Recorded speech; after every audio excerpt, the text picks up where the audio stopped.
So, this evening, without fail, I'm going to prove my worth. I'll face them both. Do they know? Of course. They've met you already, haven't they? This is different. I'm going to be their son-in-law. Were they shocked? I wish you every luck in the world. You're very brave. Why? How much luck am I going to need? What are they going to say? They'll ask questions for sure, lots of questions. And even more. Don't let it get to you. What on earth are they going to want to know? You make it sound like some great trial. It won't be like that, will it, Paula? Paula? Sweet night, eh, Barry?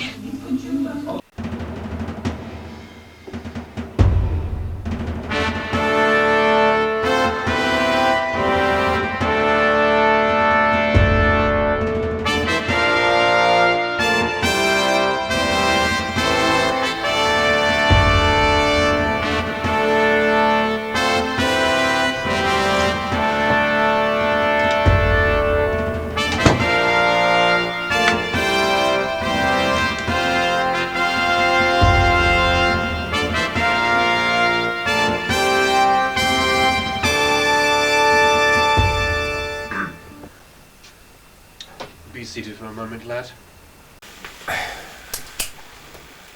Mr. Barry Graham D., you are charged that on the 2nd of May 1993 you did knowingly ask Paula Chalice to marry you. You know why you've been called here today. Had you not asked for this meeting we're having, we would have insisted on it anyway. Yes, my lady, we would have done. Now, if at the end of this investigation you don't meet with our total approval, you can walk out of that door and never come back. But if you do, then God help us. Our daughter's happiness and our future generations are in your hands. Now, I'm an old-fashioned man, Mr. D. Barry. I do things by the unwritten rule of etiquette and conduct. We might seem a bit odd to you. But our Paula wants this too. And you want her, don't you? Why? With respect, I think what my learned spouse means is, why her, dear? Animal instinct, what else? Which animal? It doesn't matter which animal, Mrs. Chalice. That's what it is. And that she's local. A nice little catch, hey, Barry? Now look me in the eye and tell me that this isn't self-interest. He doesn't need a reason. Inconclusive, madam, but let's not quibble on record on this. Now, Mr. D, you aren't a rich man. You do have a leather jacket, albeit second-hand, as I understand. But you're still a menial worker. You're not, let me say, likely to become a millionaire. Hardly.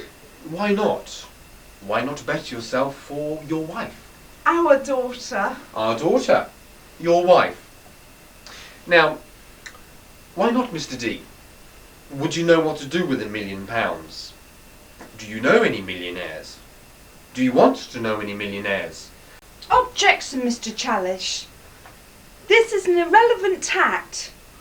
That sounded good, didn't it? But our client... Your client? My client...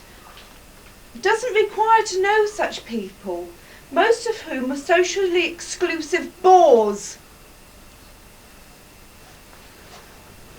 Maybe we've got off on the wrong foot, Barry. But with every generation there should be improvements. Correction, there must be improvements. And there is a limit to how much a man will change, so we have to take you at face value. Not that you haven't got a lovely face, dear. Paula has been kind enough to give us some items of yours. And by such objects a man is judged. I should like to begin with Exhibit A. 1 driving licence. First of all, well done, dear. It's not easy or cheap these days. And neither is our Paula. A licence is all well and good, but do you have any wheels? You don't, do you? Not so much as a spare tyre. Girls like men on wheels. Indeed they do, Madam Wife. In which case our daughter was impressed by this piece of paper. And you won't be buying a car in a hurry, will you? Not with a wedding coming up. Well, women do like other things in men too. You can have it back now, Barry, but it won't be forgotten.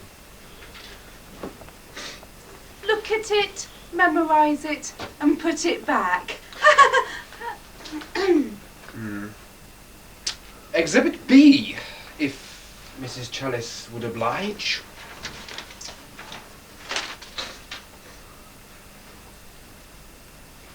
Mr. D, amongst your personal claims, Paula wanted this known. She says it would mitigate in your favour. Your idea to bring it up, my lady. I didn't think you'd be able to pronounce it. Barry, there's a photograph of you in here wearing those fighting pyjama things. On behalf of both of us, I'd like to thank you for taking it up so that you can protect and defend your potential wife. It's another jewel in your tiara. Keep it up. Yes, well, taekwondo.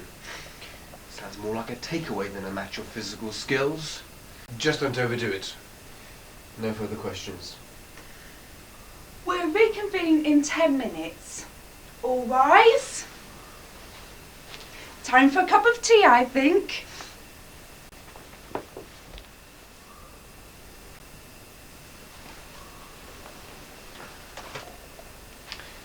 Exhibit C. This is yours.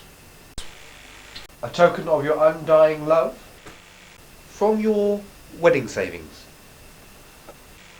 Ah, well, you can always pack a few more slabs at the meat factory, do a bit more overtime. How long would you wait? Our Paula is on record as saying yes, a year or two. Well, Mr. D, there is no going back when this is on my daughter's finger. You're a man after that. Time to pack away your short trousers and grapple with your responsibilities. A question, Mr. Chalice. Not now, my dear. I'm communicating. I think I'm getting through to him. Or he's seen straight through you. Where did you get that ring from exactly? When? Before this evening. Was it another item donated to this gathering from my client via our Paula? In a sense. In which sense, Mr. Chalice? Is it true that this morning that ring was on Paula's finger? That is so. Did she donate it? Did she take it off and offer it to this delegation? You've made this a bit too big, my pet. No, Mr. Chalice. Paula was at the table this morning. The ring was on her finger. You requested it. She was reluctant to surrender it. She said it was there for life.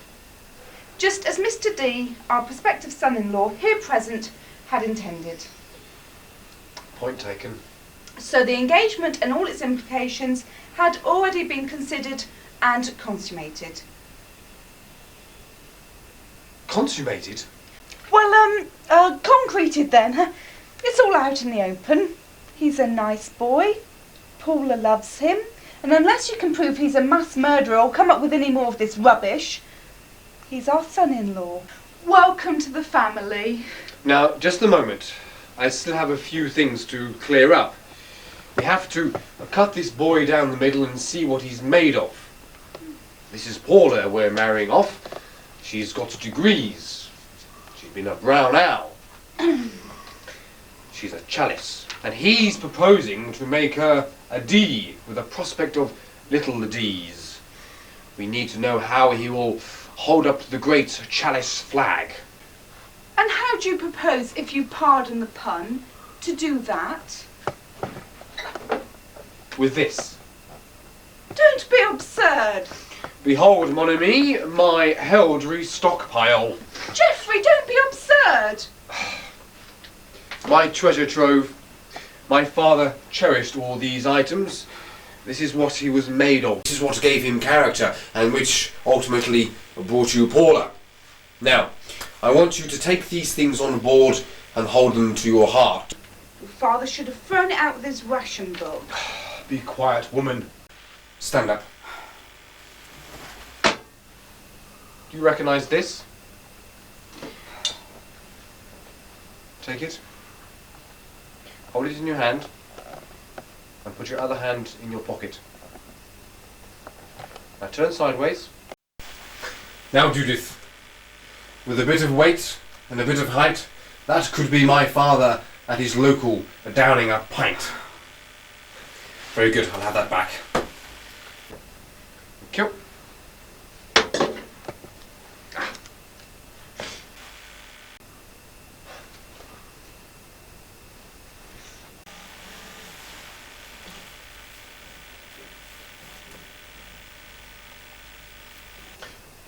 Sideways.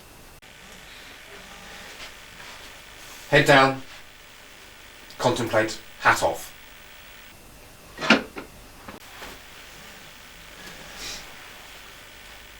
Now imagine you're at the cenotaph on Remembrance Sunday. Those cold, sad, wet November mornings. Nurture that reverent quality. It's a very valuable trait. Your father had a wooden leg as well. Shall I get the axe? My lady, this is an important exercise for my peace of mind. He's a modern young man, not some civilian action man.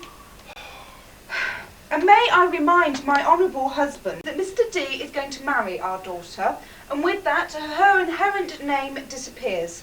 And that's what bothers you. You want to pin family trivia to her, like you pin tin cans to her wedding car. Trivial? Then I'll turn to something that is not trivial. Your father wasn't a religious man. Nor was he a sacrilegious one. Now take that book in your right hand, Mr. D. Now I will be paying for this dratted wedding, being the father of the bride, and that book says give until it hurts. Rest assured I will be screaming for a long time to come. Now I want your solemn vow on that book that you will stand by my little girl with your life. Speak up, I can't hear you. Yes, my lad, it's a deal. No further questions.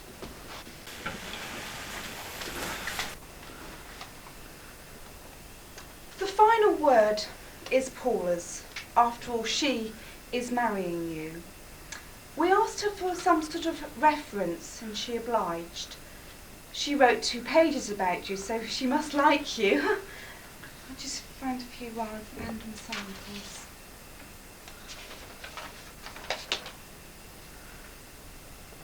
Barry believes in the absolute importance of health.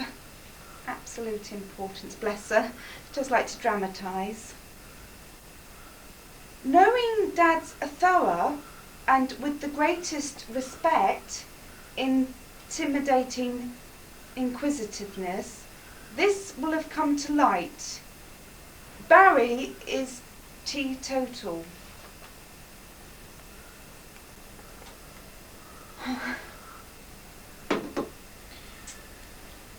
But not yet vegetarian, to my dismay. And so it goes on. Swimming medal, Blue Peter badge, moral code of conduct. And finally, in conclusion, Barry may not be an achiever, but he is the solid foundation of marriage. I hereby entrust myself to his care. Oh, amen to you both. It's been really nice meeting you, Barry. You'll have to come round for supper sometime. You better get going now, because Paula's expecting you at 9. It's a good 15-minute walk.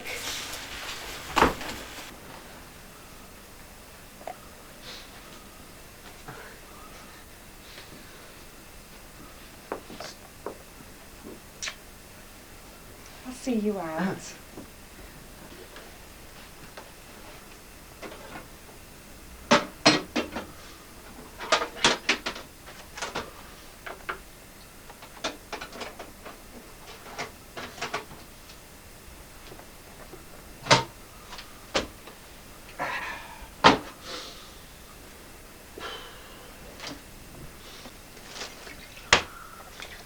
Bit of a quiet fellow, wasn't he?